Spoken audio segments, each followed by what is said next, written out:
next question is, what was your experience of accessing and engaging with any mental health services been like?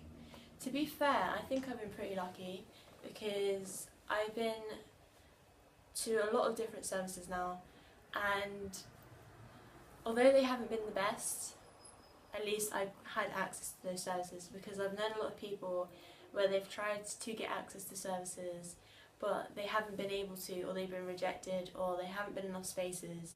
When I was 17, I went to a child service because I wasn't too keen on going to the adult service yet.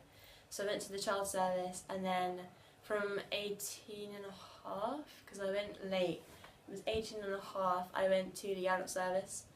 And the child service was very different from the adult service, which I wasn't expecting at all. Where at the child service, they're a lot more empathetic, I think, and a lot more. My therapist at the time, he was amazing. He was and he wasn't. Yeah, he was okay. Like, he did help me, but then there are a few things that could have been improved.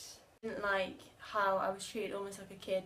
I know I'm in the kids service, but I was 17 and I felt like I was treated like a child. And I didn't really like that. So I was transferred to the adult service, and it was completely different because I was like, oh my god, I'm sick of being treated like a kid. Can't wait to go to the adult service. And I felt like they were very like distant, and they didn't really want to speak. Like, they didn't really speak a lot. It was very focused on me, and we would go into the room, we would sit down, and she would just stare at me. Or because the majority of the therapists I had in the adult service were girls, like women, so she would stare at me the whole time, just go, start when you want to. There was no like, hi, you okay? How's your day been? How's your week been? Like, how have things been? It was kind of like, what to you? And I don't know, I didn't like the idea of just walking into a room and just going and like saying everything without really any communication. I didn't feel like it was for me. And then from the out service, I was transferred to a different service. How was that? That was okay. That was fine. Like, it did kind of work for me, but because of the fact that I didn't feel the label fitted with me of depression, I didn't feel that it helped me as much as it could have.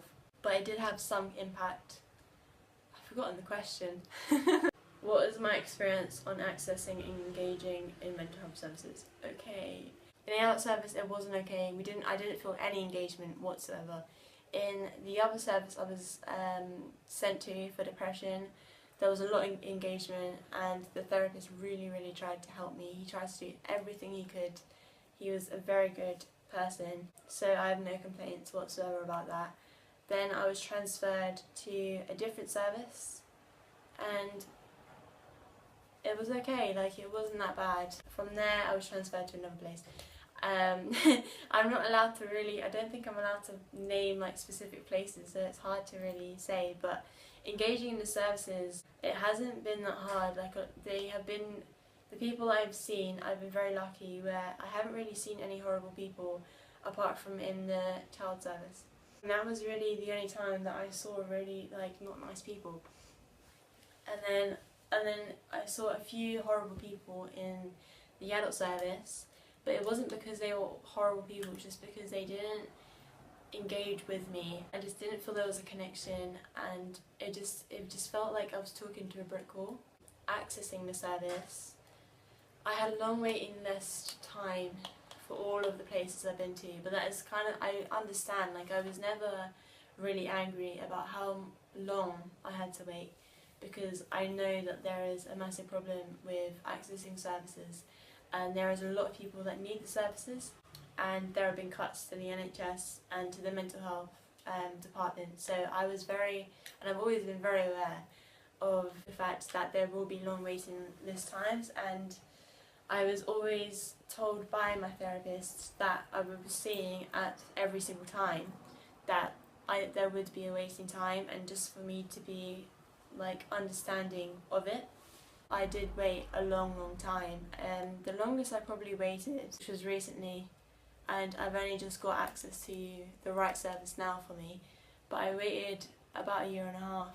I think waiting times, depending on how severe a person is, can be very, very harmful for a person, because if they don't have support within that time, they could get worse, or they could potentially cause harm to themselves.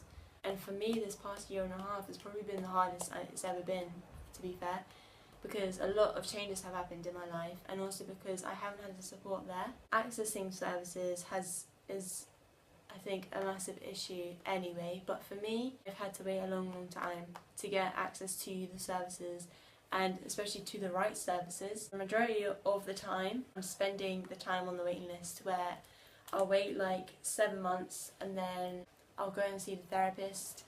We won't click. It'll be like 2-3 months, and then I'll be back on the waiting list for another 7, 8, 9, a year.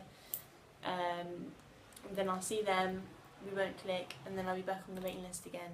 So, waiting lists. Accessing services, I think there's a huge issue with, in my opinion and in my experience. But with engaging in services, I have a good and a bad experience. More good recently rather than bad. I have no really any bad comments about my experience with engaging in services, because I've had really, really good people and professionals that have been dealing with my issues. That is my experience of accessing and engaging in services.